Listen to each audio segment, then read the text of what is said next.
never committed suicide, something we can do to focus more on suicide prevention.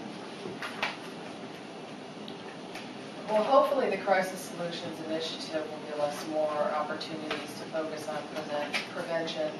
I agree that's the best intervention, prevention, and then some interventions. Very good at that. I know I've had discussions with some of the larger providers, at least in the smoking catchment, and we've all seen an increase in suicides over the last year. For our agency alone, we've had more suicides in the last year than the last 10 years combined. Oh my goodness. And I see. And that's not uncommon for the other my agencies. stepmother committed suicide. It's probably been about 10 years, maybe a little longer. And you know, she committed suicide within days of being released from the facility. So probably within hours. But it is. I think it's. You know, I live on a small street, and I could walk down the street, and there are probably 5 suicides in the last 10 years on my street. Wow. One of the things that's happening, Pat, that the state is doing is the mental health first aid, and they have adult and child, and I know that Smokey sent a lot of folks to that training. And we had a couple of staff that did that. I know Jackson Site did, and Meridian is interested in doing the adult mental health. I'm not sure if they've seen staff. Actually, I saw Dan Fisher when he first, I went to Alternatives Conference a few years ago, and this is one of his babies, more or less. And, you know, he was presenting on it at the Alternatives Conference a few years ago. It's really evolving. Right, we're getting people trained as trainers also, so that we'll be able to offer that more. It's not a magic pill, but it's No. one of the things around detecting that earlier. We're excited about it. The training was excellent. Yeah. Good. I'm going to move us through, not that suicide isn't a very important topic, but we do need to get through these We went to the items. state. Sponsored. The IDD dashboard, the numbers have not changed significantly. We are considering internally making this a quarterly dashboard because the numbers change so infrequently. It looks like this.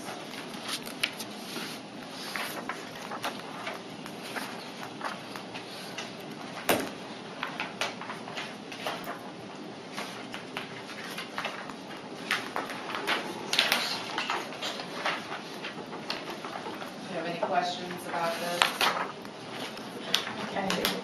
Is it in this? It looks like this. Is it? Okay. No, it's not. So it's probably in one of those. Here, you can have that.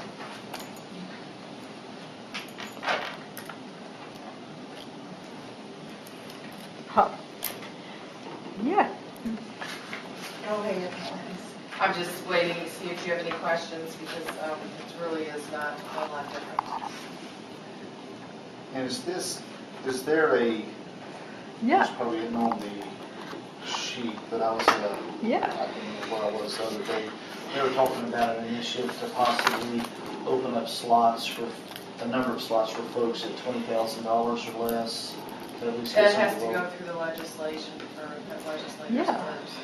I don't know which bill it's in.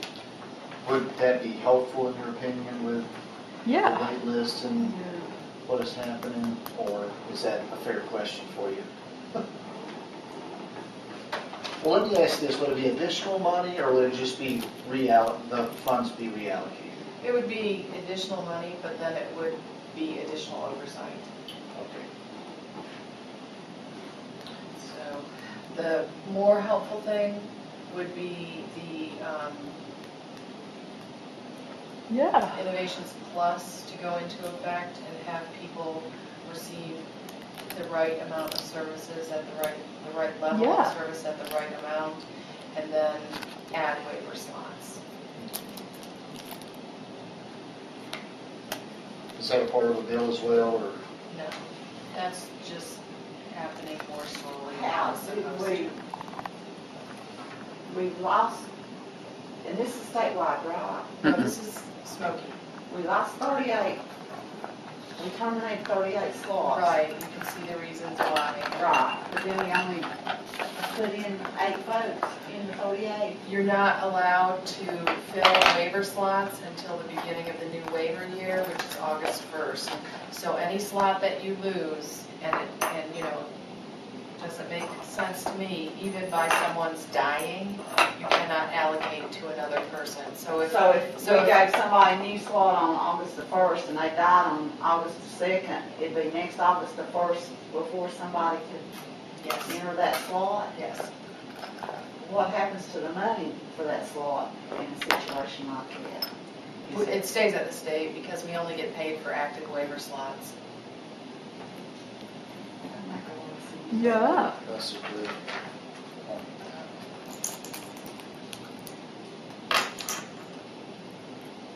Yeah, it does seem like you should be able to fill the ones where someone has died. I mean, it's not like Yeah. that's not the deal. Any other questions about that report? I have one. Okay. Then we have our typical at a glance. Really, I got that, I read that last night, I know I got that, 'cause I remember You reading remember it. not too much to note there.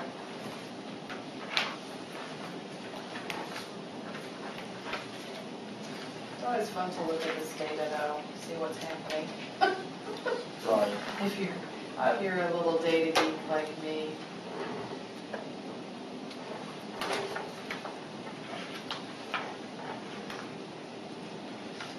Okay, I found my innovations one. Okay.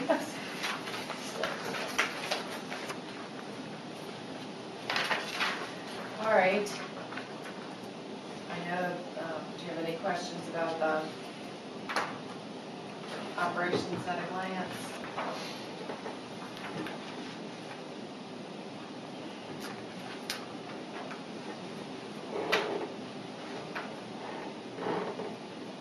Yeah. Do you know how many, again, this is probably an unfair question, care coordinators you have?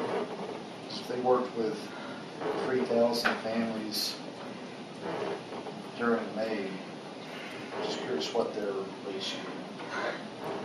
You'll probably have a standard ratio. In the innovations and IDD world, the ratio is no greater than 35 individual participants to one care coordinator. In the MHSA, I'm pretty sure that they're probably at least, I'm thinking 42, I don't know. But their ratios are a bit higher, but we worked with that many individuals, but some of them may have just been one contact.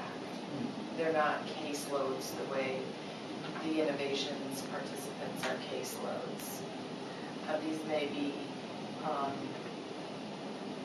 touching base and connecting somebody for discharge out of a hospital. I mean, it's a little bit different because in the state's expectation, the MHSA caseload is the care coordination service is short term.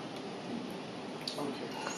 Yeah, that makes sense. It just seems like an awfully high number for probably the number of care coordinators that you have. It is. We're But there's just a lot of- having to expand that staff.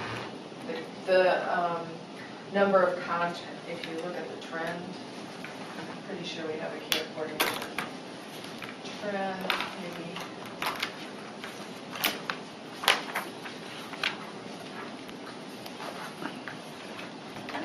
Care coordination is the very last.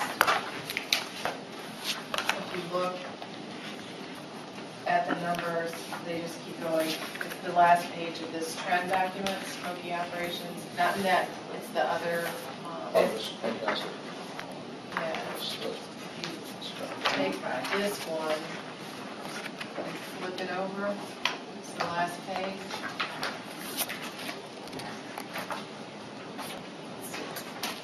That should just be the quality management program right there. This is it. Oh, but I only have page 6 is my, it's on page 6. Oh, Page 6 is my last page. Oh no, my page 6 is at the end. Wow. We don't know, but That is true. at any rate. But we're looking at care coordination, right? Yes, top of page 6. Yeah, look at how it's gone up and up and up. Wow. So, from our numbers in October, total numbers about 2,100, we've gone to about 3669. Huge increase. I know, Peg, you've been in the network council meetings too. The students care coordinators have about the best reputation of care coordinators in the state in terms of being more involved with the cases. You know, I heard about them at the stakeholder involvement cross disability initiative I was part of last year. Somebody from the Smc area, Mary Lee, I want to say Jackson, I'm not sure if that's, was talking about having a good care coordinator. I'm not sure if Jackson's her last name, but I remember hearing about them somewhere else too, which was a good thing.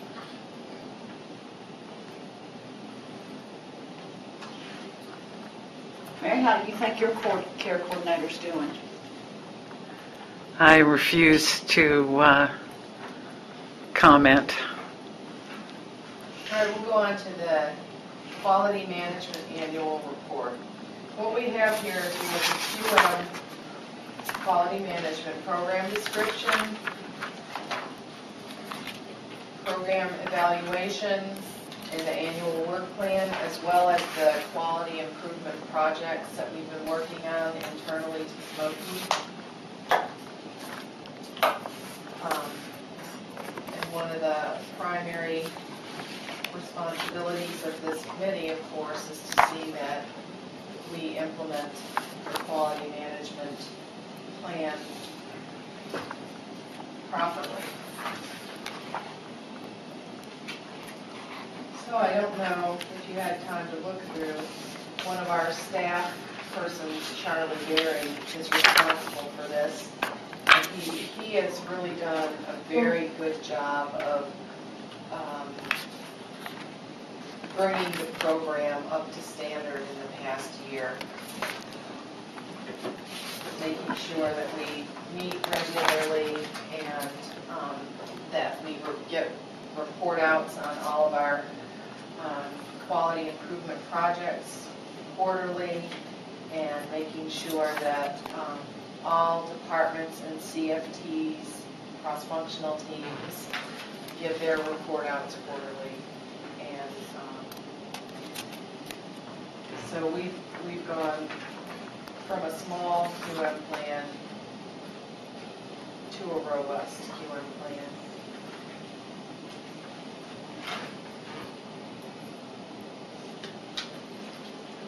When you're talking about PRTS, they're not really, I guess the clients that Smokey has in PRTS, they're not really considered getting services out of state if they're within 30 miles of the state line. Is that correct? Well, if a facility or provider is within 40 miles of the state line, then they can be included in the state provider network. So that was always a rule of DMA. And in actuality, just by virtue of where we're located in the state, there are some out-of-state providers that are closer to families than some in-state providers. And in the PRTF, when you have a child in a service like PRTF where they're getting intensive services, you want the facility to be available to the family so that the family can travel there, hopefully, for involvement in the treatment and the discharge. Right, I'm not saying it, Yeah. you know, I'm saying maybe for the people in Macon County and some of these counties, they might even get better treatment coming from another state. I don't know, but I was just trying to grasp my head around how many PRTS, I guess, are within 40 miles of Smoky's state lines, and that we might be using. That are out of state? Yeah. I know of 2, but there might be 3. One that we use a bit is in Travelers Rest, South Carolina, and there's one in Tennessee.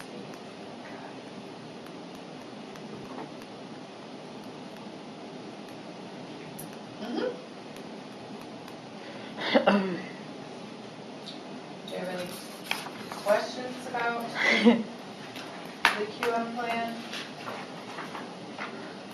As you can see, the NC TOPS update assessments is a quality improvement project. And the G, speed of answering calls, that's that 1A, that measure 1A. That's why that's on there.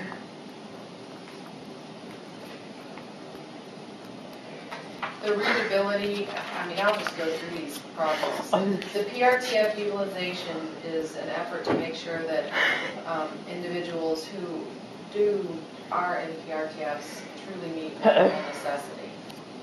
So that's that project. The locus and CalLocus compliance, which is B, we're required by our DMA contract to use those assessment tools in the review of medical necessity. And originally, providers weren't in the habit of getting those to us, so we did a quality improvement project for that, so that to assist providers in getting the locus and CalLocus in with their original SAR submission, instead of us having to send it back as incomplete and then get them to resubmit with the locus or CalLocus. That's what that project is. The risk support needs assessment and ISP, just making sure that the risk support needs assessment is completed prior to the time of the ISP.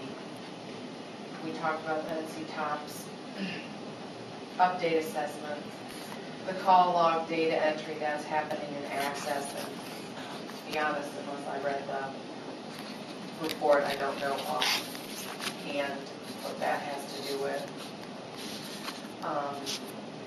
The timely submission of incident reports. Incident reports are supposed to be reported in a certain number of hours after the incident, and we aren't getting those on time. We're not getting the critical incidents on time, and we're noticing when we're doing reviews, we keep monitoring at providers that they're not getting the incident reports done on time. So that's going on in provider network. Speed of answering calls, that's in Access because we were under standard. The readability of clinical rationales, that is for services that are denied, reduced, or terminated. Our rationales in the letter to the consumer was too clinical, and it wasn't in language that a layperson could understand. So there is a performance improvement project for care managers to write their clinical rationales for decisions in ways that are meaningful to consumers and families. That's what that project. I'd be interested to look at what you had versus what you come up with. What do you think? So Judy Annis, I think her name is Annis her last name. She's on CFAC, and she is the CFAC Jerry's member. wife. She's the CFAC member on From the Far West, yeah. On that Yes, she committee. isn't on the committee, and so she can report to you and see. Okay. Tell her we want to hear about that. Okay. I know that even some of our lower tier staff are struggling with that as well. So there is you have an appendix for each of those projects. So you can read about each of the projects that I just mentioned. I just gave you a very brief summary, but they are there as your appendices. I guess I've got one more question to do with PLTS. Sure. When they go out of state, even if it's one of the 40-mile facilities. How is that working with our educational system when they come back? Are they getting an education while they're there to where they can move on when they go back to regular school? Or are they being typically held back a year because they didn't get what they needed while they were out of school in the PRTF, out of the state? I don't know how the education, I mean, a PRTF is required to have an educational component. I don't know that we've ever looked at the in-state educational components compared to the out-of-state educational components. But it would be, I don't believe that the individual would be held back because it would be the same as considered homebound education. I'm hearing a lot of them, even in-state, are being held back because they're not getting what they need while they're in these places. And that it's very uncommon if they spend any amount of time in a place like that when they re-enter the public school system, evidently there's no cohesion or working with, and they're just technically normally held back a year. And, I was just kind of wondering if that's worse if they're in a facility from across the state line, or if it's better if they're in a facility from across the state line, as far as them going on and when they're able to re-enter public school, moving on with their classmates, I would think would be a big thing rather than being held back. I'll bring that question up and see if we've ever looked at it or noticed a difference.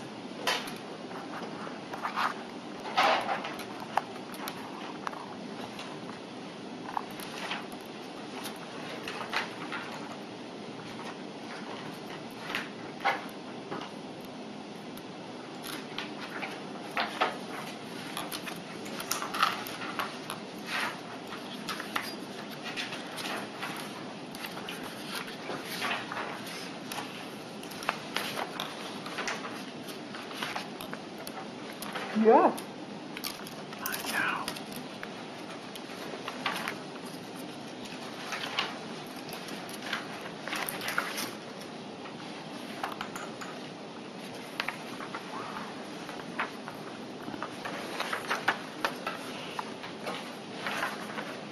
So the next item is the, I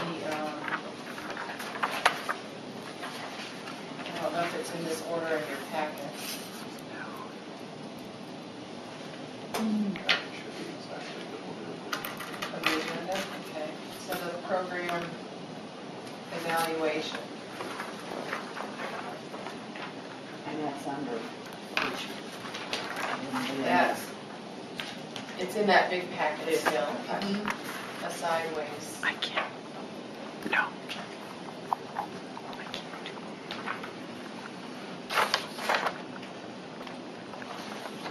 Now, in our quality management programs, we have several levels of interventions. And one level is what we just talked about, the quality improvement projects. And those rise to the level of being studies and taking baseline data and having a prescribed intervention and then continuing to look at the data.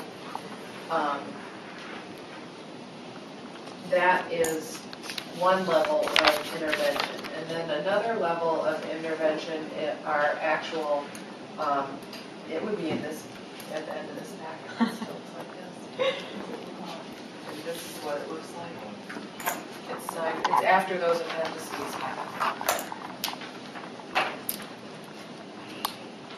This is quality management. Program evaluation.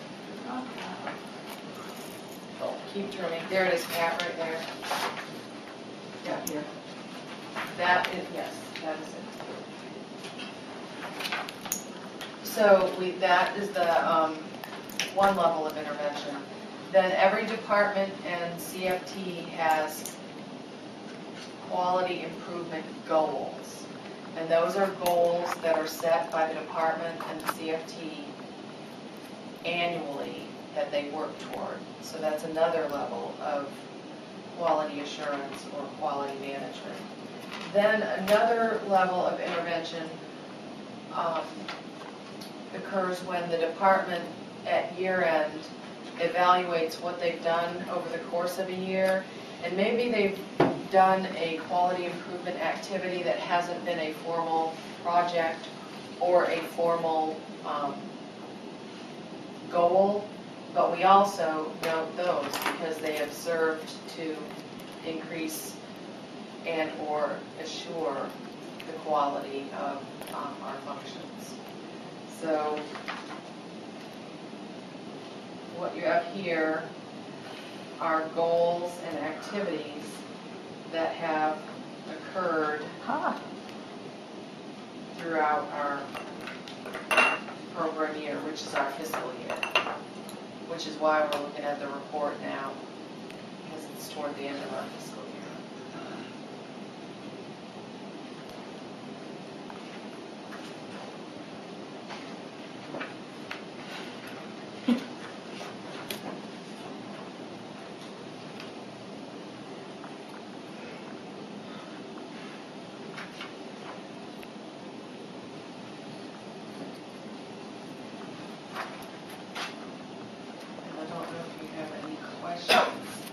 About program evaluation or the work plan. Yeah.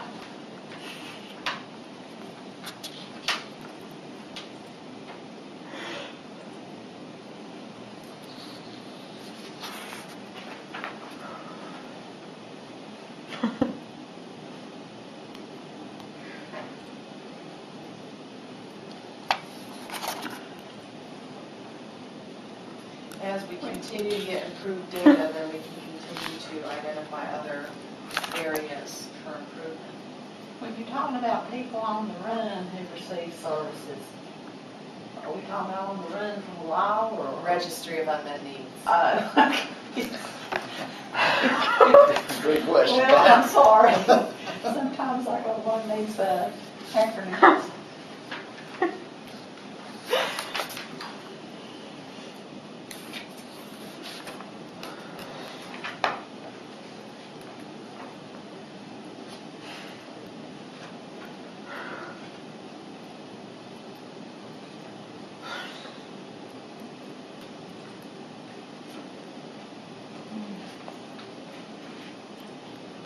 Oh, yeah.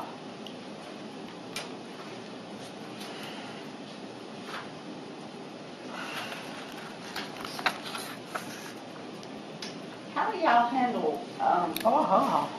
and would it be different? I guess it probably would, since they probably wouldn't have names, I don't know. How do you handle Yeah. services for people in this country, in this state that are, or in our area that are Undocumented. undocumented? They can receive, we pay for crisis service for them, and because we are required to pay for crisis services for anyone, if they, and those are the only services technically that were authorized by the state to pay for. Authorized to pay for an assessment as well. Somebody comes into a walk-in clinic. Maybe you're not required to, but I think Smokey pays for those. If somebody comes into a walk-in clinic, then an assessment is covered, but I might be wrong. That might be a special request. But I do know that the crisis services absolutely provide for us. And they don't have any fear. I mean, y'all don't. I've heard horror stories about these folks not seeking mental health care, but seeking health care. And so many of them Oh, yeah. almost dead before they go to get health care because they're afraid of being triggering something, which is going to trigger them being deported. Do they trigger any kind of paperwork when they come for mental health care? Oh, I doubt it. You'd get that information better from Duncan. No, they You just guys go don't- into, I mean, they go into our electronic health record, but we don't send that information anywhere. I mean, Smokey has access to that, but we're not, we provide the same you don't- confidentiality Yeah. to people, whether they're undocumented or citizens. And it's PHI, so you really can't Right. send Right. something to immigration, that you'd be violating HIPAA laws. Right. Oh, absolutely. I do know that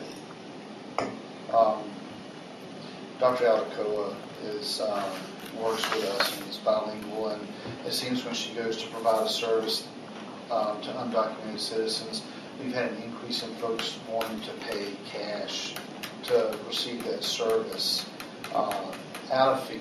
Part of it is out of fear, not wanting to have any documentation through Smoky. But it seems like once she's in a community, then we're just overrun with requests for her to see tons of people. Once she's in there and people realize they can get help right, there's just not enough of her to go around, unfortunately. But there is a lot of fear. She sees an awful lot of fear in folks that are seeking help. Yeah, we have a CPAC member that's management undocumented, and it's unreal.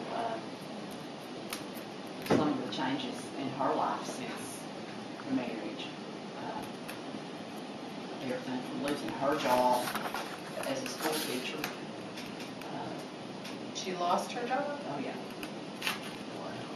Mm. So, Mm. you know, and you can't say for certain that's what done it, but we got some communities that, especially where I live, a little, you gotta live a certain way to fit in. If you don't live that certain way, you don't fit in. And you know, it's kind of my belief that's, you know, she substitutes teaches now, but you know, it's kind of my belief that that's had a lot to do with her not having the city. In terms of services from a provider, again, it's that protected health information. You couldn't disclose that. So the last item that is on our agenda is this sideways sheet that's 3 pages, or 2, it's only copied on it. I just wanted you to see what the Division of Mental Health, Developmental Disabilities, and Substance Abuse Services just sent out. These are our reporting requirements to them. Yeah, we talked about how many reports y'all had to do at our last meeting. It's amazing, isn't it? So this is only DMH. This is not DMA. Oh, well.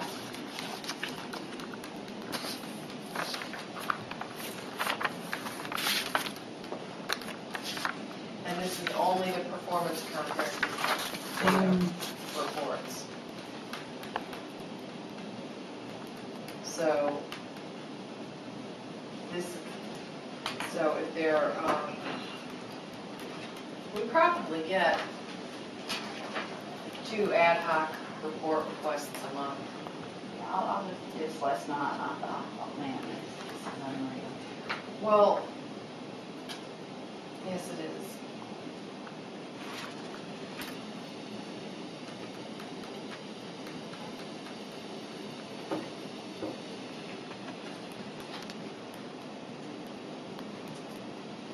Do you have any questions about this reporting?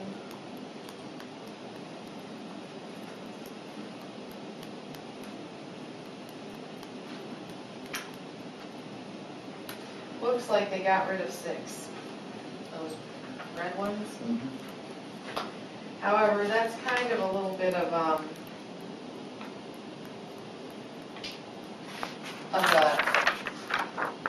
misleading, because this third one down that says the 3-way contract report, we just got a new template. So they got rid of the old templates. They got rid of the old template, but we just got a new report that we're required to fill out. Is the walk-in report really gone? The last one? It's going to be a new template. So it's- We're still so it's not- collecting the data Right, I mean, that seems to be an important I don't know. for the Crisis Solutions Initiative, yes. it seems like the department would want those numbers to ensure funding moving forward. Yeah, I think that one of the things is that with people moving to open access models, then you have to really clarify how you want the data, because you could walk in for a routine appointment.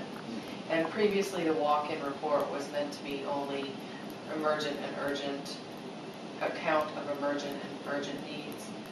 But I don't think they were getting good data, and that's why they discontinued What that. does PATH stand for?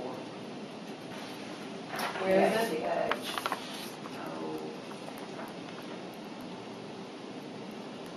It's a homeless program. Okay.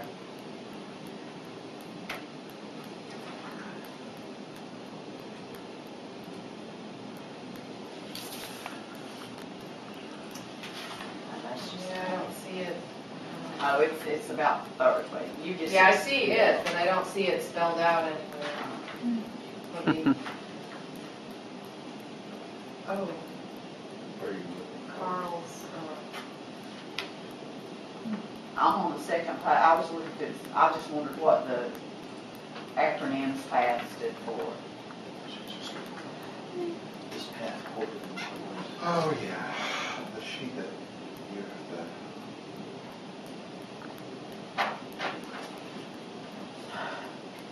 Is this the John Cecil room? to, yes, Board, it's the John Cecil boardroom? is he here? What do you got? We're done now though, aren't we? Almost. If you come in just in time He for me can to come adjourn. adjourn the meeting.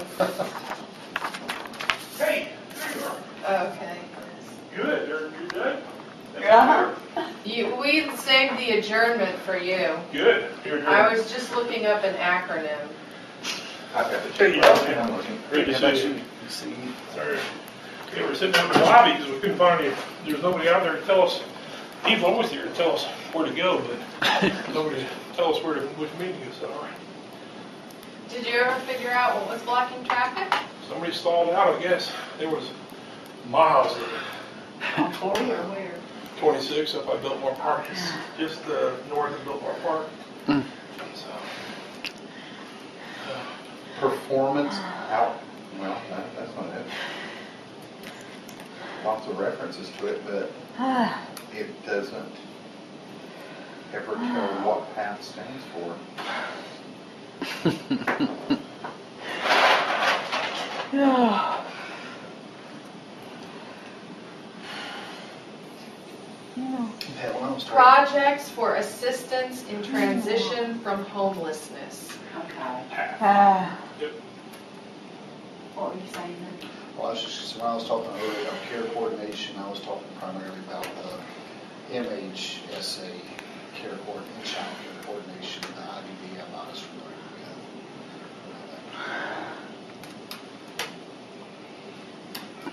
with. Okay. Any other questions?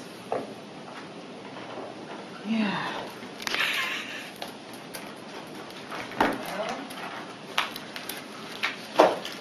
Mr. Chair? Oh, that's tell me funny. about what the report is going to be. Yeah. We met all of our standards for our DHHS monthly report. So it appears that the corrective actions that we've put in place are working. That our annual QM plan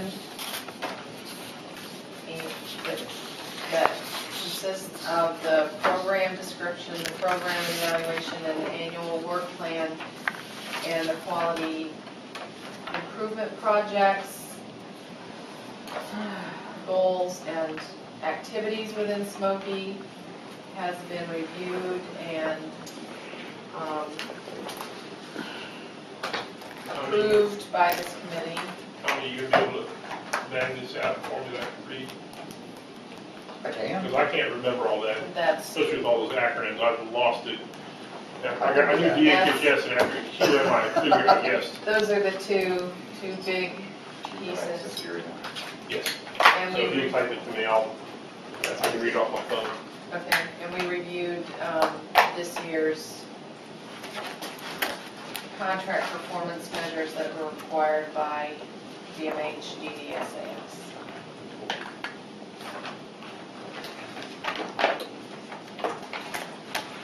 I am sorry, I guess, so, we left them plenty of time to be here by 3 o'clock and then sat on the interstate for 40 minutes, so. Did my research, and I had told you that there's supposed to be another member of this committee, and it was just, I couldn't recall who it was.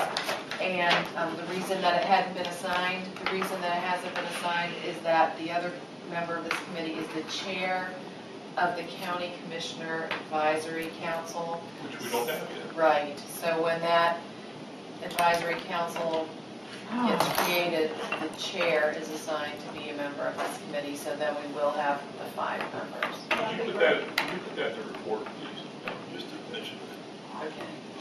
What it'll do is hopefully remind the other 4 or 5 county-related people to put that on your July 7th agenda. That we're really looking forward to having that 5th member. Right, and, thanks. We can adjourn and this Okay, yeah, it's up, we really were finishing up. That's great, I'm very apologetic, we left him plenty of time, and I brought Mark Pittman, the county manager of Polk. We solved lots of problems, but we didn't do the work. He was here for finance and missed that, and sorry about that. So, appreciate you guys taking the time to be here. Thank you all, too. Okay, so, Funny. I guess you want to move to adjourn the meeting? You moved, I'll second it. And Pat will approve it. All in favor, stand up. There's, oh, you got this. I do. The more I learn, the more amazing